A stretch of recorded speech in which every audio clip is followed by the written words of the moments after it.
पत्रे पुत्रतया पुरा त्वम् अनसूयायां हि दत्ताभिधो जातः शिष्यनिबन्धतन्द्रितमनाः स्वस्थः शरन् कान्तया दृष्टो भक्ततमेन हेहयमहीपालेन तस्मै वरान् अष्टैश्वर्यमुखान् प्रदाय ददित स्वेनैव चान्ते वदम्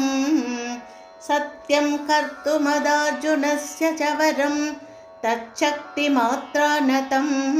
ब्रह्मद्वेषि तथाखिलं नृपकुलं हन्तुं च भूमेर्भरं सञ्जातो जमदग्नितो भृगुकुले त्वं रेणुकायां हरे रामो नाम तदात्मजेष्वरजः पित्रोरधाः सम्मदम् लब्धां नायगणश्चतुर्दशवयाः गन्धर्वराजे मनाग आसक्तां किल मातरं प्रतिपितुः क्रोधाकुलस्याज्ञया तादाज्ञादिगसोदरैः सममिमां चित्वा शान्तात् पितुः तेषां जीवनयोगमापितवरं माता च ते दात्वरान् पित्रा मातृमुदेस्तवा हृदयत् धेनोर्निजादश्रमात् प्रस्थायात भृगोर्गिरा हिमगिरौ आराध्य गौरीपतिं लब्ध्वा तत्परशुं तदुक्तदनुजच्छेदि महास्त्राधिकं प्राप्तो मित्रमदाकृतौ व्रणमुनिं प्राप्यागमस्वाश्रमम् आकेटो भगदोऽर्जुनः सुरगवी सम्प्राप्तसम्पद्गणैः त्वत्पित्रा परिपूजितः पुरगतो दुर्मन्त्रिवाचा पुनः गां क्रेतुं सचिवं न्ययुङ्क्तः कुदिया तेनाभिरुन्धन्मुने प्राणक्षेप सरोष गोहत चमोचक्रेण वत्सो हृदः शुक्रोज्जीविततातवाक्यचलितः क्रोधोदसख्या समं विप्रध्यातमहोदरोपनिहितं चापं कुठारं शरान् आरूढः सह वाहयन्द्रकरतं माहिष्मतीम् आविशन् वाग्भिर्वत्समदासु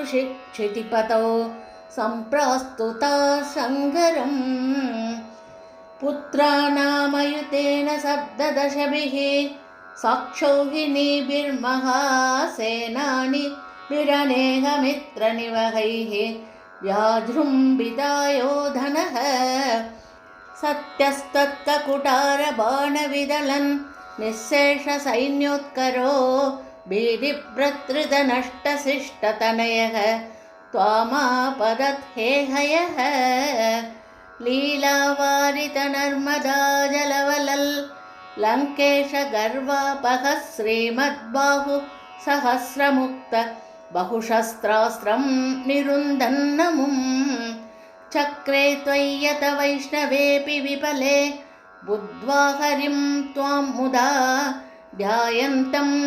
चितसर्वदोषमवधीः सोगात् परं ते पदम् भूयोमर्षितहेहयात्मकजगनैः ताते हते रेणुकाम् आज्ञानां हृदयं निरीक्ष्य बहुशो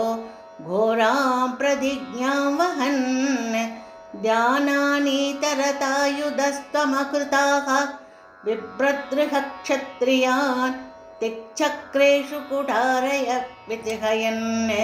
निक्षत्रियां मेदिनीं तादोज्जीवनकृन्नृपालककुलं त्रिसप्तकृतो जयन्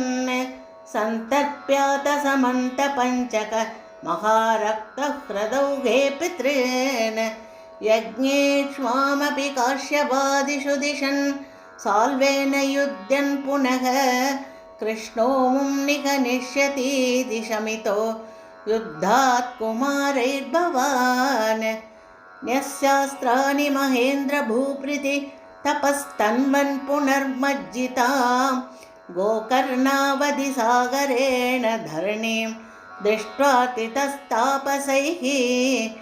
ध्यातेष्वासधृतानलास्त्रचकितं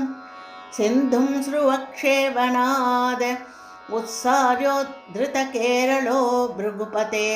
वातेश संरक्ष मा उत्सार्योद्धृतकेरलो भृगुपते वातेश संरक्ष मा